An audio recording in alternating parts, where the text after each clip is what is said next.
नमस्कार। मैं कमलेश कबीर आपका एक बार फिर स्वागत करता हूं इस नए एपिसोड में। जैसे कि आज वो दिन आ ही गया जब केजरीवाल को सम्मन दिया गया था 2 नवंबर का, और तैयारियां भी पूरी है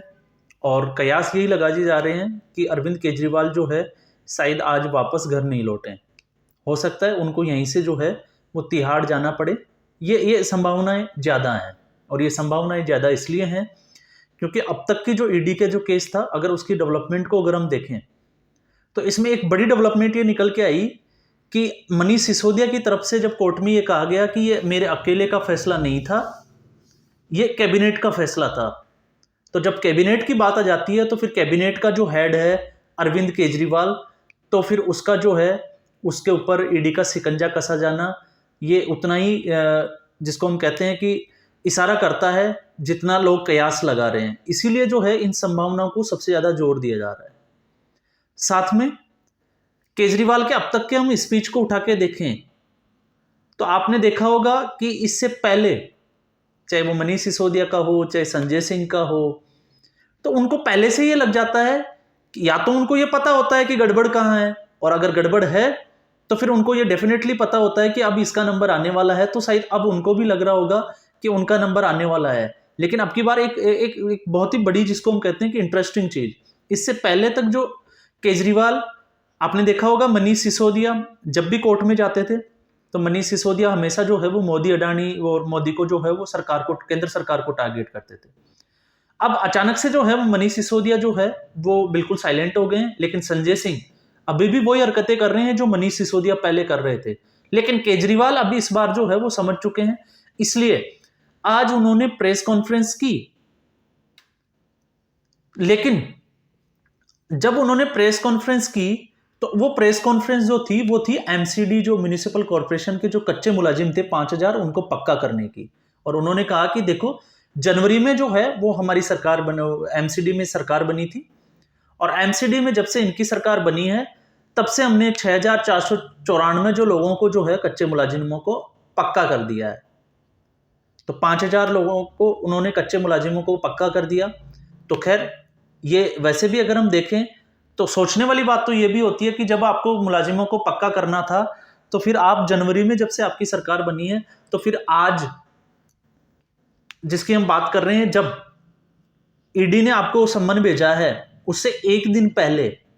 उनको पक्का करने का मतलब यह है कि कहीं ना कहीं आप जो है वो ये मैसेज देना चाहती है कि हम लोग जो हैं वो जनता के लिए और लोगों के लिए जो है वो अच्छा काम करने के लिए आए हैं। क्योंकि ये जनवरी से आप फरवरी में भी कर सकते थे, मार्च में भी कर सकते थे, लेकिन ऐसा नहीं किया। अब लेकिन जब प्रेस कॉन्फ्रेंस में उनको जो है वो ईडी से रिलेटेड सवाल जवाब पूछे समन के बारे में, तो उन्होंने कुछ भी बोलने से जो है वो मना कर दिया। तो अब आप इससे अंदाजा लगा सकते हैं कि जो है बात कहां तक पहुंच चुकी है। इससे पहले भी खबरें आ रही थी कि आम आदमी पार्टी ने जो है वो एक इमरजेंसी मीटिंग बुलाई है। आपातकाल और कयास लगाए जा रहे थे कि अब जो है वो अगला मुख्यमंत्री, अगर केजरीवाल जो है ईडी के दफ्तर से वापस नहीं आते हैं, वहीं से जेल चले जाते हैं, तो फिर मुख्यमंत्री कौन बनेगा। ये भी एक बड़े जो है वो संभावनाएं जताई जा रही थी। और इस पे सौरभ भारद्वाज ने जो स्टाम्प लगाने का काम किया गया, जब सौरभ भारद्वाज ने कहा कि अगर, जब प्रेस कॉन्फ्रेंस में उनसे जर्नलिस्ट ने, पत्रकारों ने जब सवाल पूछा कि अरविंद केजरीवाल अगर जेल चले जाते हैं तो उसके बाद में जो है वो दिल्ली सरकार का मुख्यमंत्री या सरकार कैसे चलेगी, तो उन्होंने जो है वो जवाब दिया कि सरकार जो है वो फिर जेल से ही चलेगी। तो मतलब इन लोगों को अब लग रहा है कि जो दिल्ली सरकार है वो तिहाड़ जेल से चलने वाली है। और इसमें ज्यादा जो है, इसमें शॉक्ड होने वाली बात भी इसलिए नहीं है क्योंकि जो केजरीवाल पहले ये कहते थे कि अगर हमारी पार्टी के किसी भी व्यक्ति के ऊपर या किसी मंत्री के ऊपर अगर आरोप भी लग जाते हैं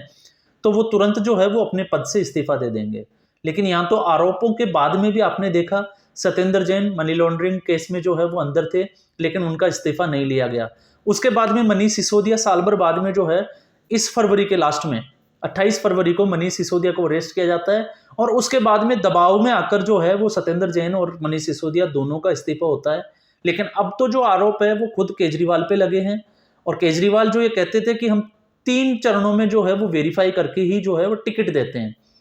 तो पंजाब की अगर हम बात करें तो पंजाब में भी इनके मंत्री जो है वो करप्शन के चार्जेस में अंदर है।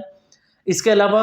आम आदमी के पार्टी के पंजाब में भी जो है शराब घोटाले को लेके जो है वो ईडी की रेड पड़ी है, कुलवंत सिंह के नाम, एक उनका कुलवंत सिंह नाम है उनके यहाँ। तो अब आप अंदाजा लगा सकते हैं कि यहाँ तो जो सारी पार्टी है वो घोटाले में, चार्जेस में जो है वो फंसती हुई नजर आ रही है। और उसी पार्टी का जो नेता था आज पहले कुछ कह रहा था, अब कुछ कह रहा है। लेकिन एक इसमें और बड़ी डेवलपमेंट ये हुई है कि कपिल सिब्बल, आपने देखा होगा 2013 में जब अन्ना हजारे का आंदोलन हुआ था, तो ये अरविंद केजरीवाल जो है वो कपिल सिब्बल और बाकी के जितने भी जो नेता थे उनके ऊपर करप्शन के चार्जेस लगाते थे। और हर उनके जो स्पीच होता था वो सिर्फ कांग्रेस के घोटालों को लेके होता था। और यहां तक बोलते थे कि सोनिया गांधी और राहुल गांधी को 2 दिन आप जो है वो जेल में डालो, वो सारा चीजें जो है वो बाहर आ जाएगी, सारी चीजें वो उगल देंगे। लेकिन कपिल सिब्बल पैसे से वकील भी है, पहले कांग्रेस के नेता भी थे, मंत्री भी थे, और आजकल जो है वो समाजवादी पार्टी के राज्यसभा के सांसद है। खैर, सांसद जो है उनको महत्वाकांक्षा होती है संसद में जाने की, लेकिन वकील होने के नाते आज वो, अगर उनका हम बात करें तो उनके 2 ट्वीट की बात जरूर करेंगे इस एपिसोड में। एक जो 31 अक्टूबर को और दूसरा जो है वो 1 नवंबर को। और दोनों में 31 अक्टूबर का जो था वो मनीष सिसोदिया की बेल खारिज होने के बाद में, और दूसरा जो ईडी का सम्मन है 1 नवंबर को, वो ईडी के सम्मन जो केजरीवाल के लिए गया है उसके ऊपर। और उन्होंने जो है वो बड़े, जिसको हम कहते हैं कि अरविंद केजरीवाल और मनीष सिसोदिया के केस को लेके उन्होंने कहा कि सुप्रीम कोर्ट को जो है वो अब जाग जाना चाहिए कि सरकार जो है वो एजेंसियों का दुरुपयोग कर रही है, और जहां पे विपक्ष की जो पार्टियां हैं उनके नेताओं को जेल के अंदर जो है वो डालने का काम कर रही है। अब कपिल सिब्बल की अगर हम बात करें तो कपिल सिब्बल वह व्यक्ति है, जब न्यूज क्लिक का आपने देखा होगा तीस्ता सीतलवाड़ वाला केस था, दूसरा ई गिल्ड का केस था, तो ये रातों रात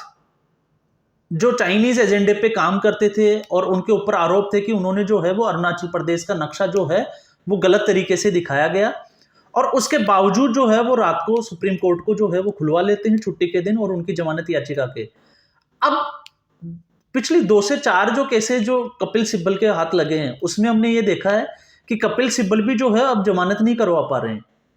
तो इससे अब लगता तो यही है, लेकिन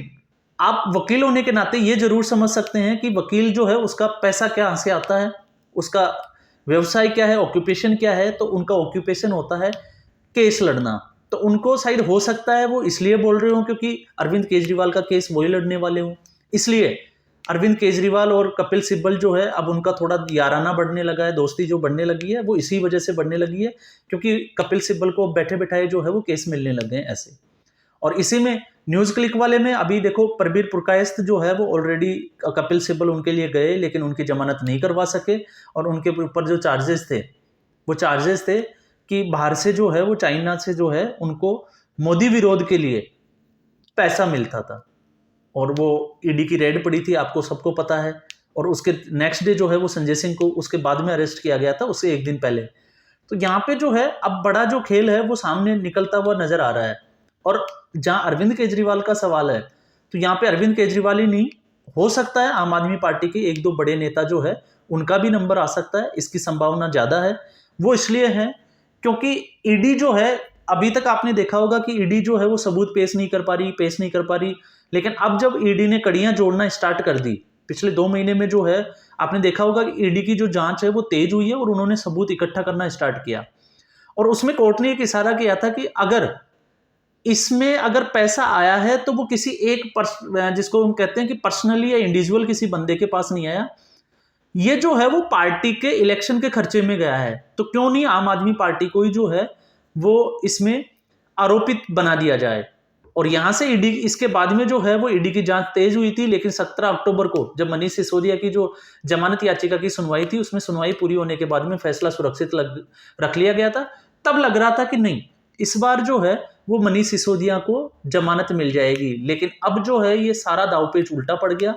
338 करोड़ का जो मनी ट्रेल जो है वो सुप्रीम कोर्ट ने भी माना है, और उस सिचुएशन में, दोनों ही सिचुएशन, अगर आम आदमी पार्टी को अगर आरोपी बनाया जाता है तो आम आदमी पार्टी के संयोजक अरविंद केजरीवाल तब भी वो फंसते हुए नजर आते हैं। और अगर मनीष सिसोदिया के मुताबिक अगर ये कैबिनेट का फैसला था, और इससे पहले भी ये चीजें बाहर, खबरें जो है वो बाहर आ चुकी थी कि ये जो नई जो पॉलिसी, शराब पॉलिसी जो बनाई गई थी, उसकी जो बैठक हुई थी वो अरविंद केजरीवाल के घर पे हुई थी। तो अगर अरविंद केजरीवाल के घर पे इसकी बैठक हुई है तो डेफिनेटली अरविंद केजरीवाल भी उसमें उपस्थित होंगे। तो इन दोनों ही सिचुएशन में जो है वो अरविंद केजरीवाल का बचना नामुमकिन है। और अब जब आज ये दिन आ ही गया तो शाम होते होते जो है या रात तक अरविंद केजरीवाल पेश होते हैं, कितने बजे वो ईडी दफ्तर जाते हैं, उसके बाद में कितनी लंबी जो है उनकी पूछताछ चलती है, और पूछताछ होने के बाद में उनको जो है वो जाने दिया जाता है, या फिर यहीं से जो है उनको गिरफ्तार करके, जैसे मनीष सिसोदिया के केस में हमने देखा और संजय सिंह के केस में देखा, अगर वैसा ही होता है तो फिर उसके बाद में जो है वो आम आदमी के जो अस्तित्व जिसकी हम बात करते हैं, वजूद, तो आज आम आदमी का वजूद जो है, उस आम आदमी पार्टी के वजूद के ऊपर भी ये बहुत बड़ा खतरा होगा। और उस सिचुएशन में ये पार्टी जो है वो कितनी बिखरती है ये फिर आने वाले दिनों में देखने को मिलेगा। लेकिन इससे जो है हो सकता है सौरभ भारद्वाज, जैसे हमने देखा था कि सौरभ भारद्वाज को भी जब विजिलेंस का जब मंत्री बनाया था तो रातों रात जो है वो फाइलें गायब कर दी गई थी। तो उसके बाद में अब सौरभ भारद्वाज हो गए, राघव चड्ढा बताया जाता है और खबरें भी आ रही है कि राघव चड्ढा का भी हो सकता है कि ईडी का सम्मन पहुंच जाए। इसके अलावा जो है आरती सी मार्लेना जो है, मार्लेना को भी जो है वो ईडी का सम्मन पहुंच सकता है, क्योंकि उसके जीजा जी वो भी जो है वो लिकर केस में 2 कंपनियों के जो है वो शेयर होल्डर है। तो उनको लाइसेंस कैसे मिले, उनको टेंडर कैसे मिले, इसकी जो है अभी पूछताछ होना बाकी है। तो अब ये जो है वो कुछ और लोग इस ईडी के जो शिकंजा है इसमें फंसने वाले हैं। लेकिन ये पता चलेगा समय के साथ कि इसमें कौन कौन लोग जो है वो शामिल थे और किन किन लोगों के खिलाफ जो है वो क्या क्या सबूत मिलते हैं। तो आज के एपिसोड में बस इतना ही, फिर हम एक नए एपिसोड के साथ हाजिर होंगे। तब तक के लिए धन्यवाद।